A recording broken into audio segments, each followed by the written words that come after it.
मानवाधिकार सुरक्षा एवं संरक्षण ऑर्गेनाइजेशन ने स्वतंत्रता दिवस के अवसर पर भोपाल राष्ट्रीय सचिव कार्यालय में 78वें स्वतंत्रता दिवस के अवसर पर ध्वजारोहण किया। वक्ताओं ने आज के दिन के महत्व को बताते हुए पुरुष आयोग कितना आवश्यक है, समाज को इसकी आवश्यकता क्यों है, इस पर भी वृहद चर्चा की। संस्था द्वारा पुरुष आयोग की मांगों को लेकर एक बड़ी देशव्यापी मुहिम रविवार 28 जुलाई 2024 से शुरू की गई। इस मुहिम के 4 पड़ाव 28 जुलाई 2024 से 31 जुलाई 2025 तक होंगे। एमजी सर्वर की रिपोर्ट। बाहर ये आरोप लगा रहे हैं कि पुलिस जो है जबरिया केस बनाने का प्रयास कर रही है। ये जो है मल्टी में फिलहाल दारू पकड़ी है, कुछ पार्टियाँ गई थी और वहाँ पे जो अवैध शराब चुका ड्राई डे भी है और वहाँ पे अवैध शराब बिक रही थी, तो 2 लोगों पे कार्रवाई की है, 2 केस बनाए हैं।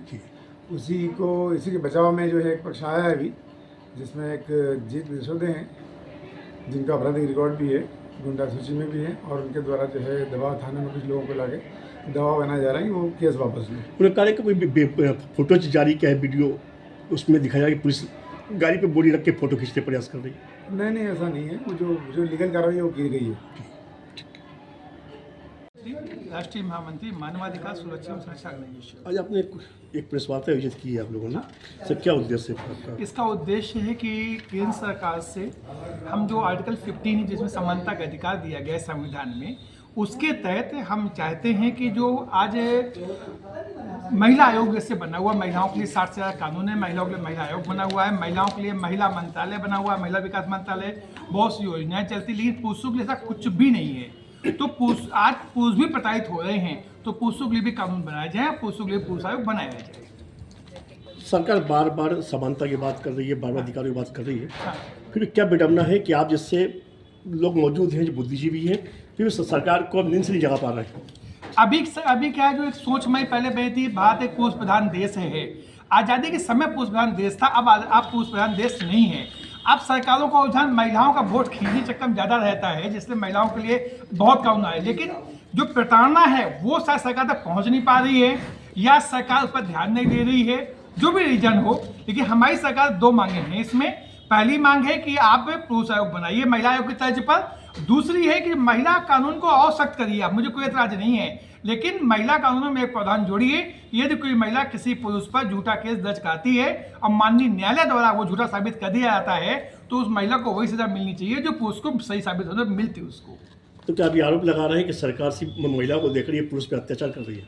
अब मैं आरोप नहीं लगा रहा हूँ, लेकिन हाँ, ये हम ये चाहते हैं कि आर्टिकल 15 का जो समानता अधिकार है उसका पालन होना चाहिए, और ये सरकार भी मानती है। आप देखिए कि समय में बदलाव आया है। ये जब केंद्र सरकार 17 से आई है, आप देखिए ना, इसमें इन्होंने कई कानून बदले, परिवर्तन किए, आईपीसी को बेनेस बनाया, कितनी चीजें बदलाव किया। उनको लगा कि पुरानी चीजें अब बदलाव जरूरत है समय के साथ में, तो यही सरकार का हम ध्यान आकर्षित करना चाहते हैं। इसी तरह पुरुषों के लिए भी कानून बनाने की आवश्यकता अब है।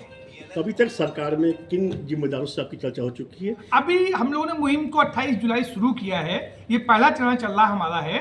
तो अभी हमने प्रधानमंत्री महोदय को पत्र लिख के अवगत कराया है, और दूसरा हम लोग जो है हस्ताक्षर अभियान शुरुआत की है, जो 30 सितंबर तक भारत के 3.5 जिलों में शुरू हो जाएगा हमारा। अभी हम जन समर्थन लेकर सरकार को बजाना चाहते हैं। आपकी टीम में कितने लोग होंगे जो ये काम कर रहे हैं, जिसमें जनता जगा रहा है या सरकार को जगा रहे हैं? हमारे पास इस समय मान ले तो 40,000 से प्लस लोग हैं जो संपूर्ण भारतवर्ष में इस मुहिम में जुटे हैं, काम करने में लगे हुए हैं।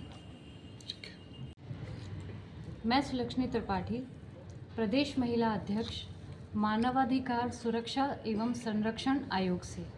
मैडम, इसमें कहा जा रहा है कि सरकार कहीं ना कहीं अनदेखा कर रही है कानूनों का, या ये इसे कह रहे हैं कि सरकार जो है कानून जो पुराने चला आ रहा है उस पर ध्यान नहीं दे रही, बल्कि महिलाओं पर ज़्यादा ध्यान दे रही है? किस रूप में देखती हैं?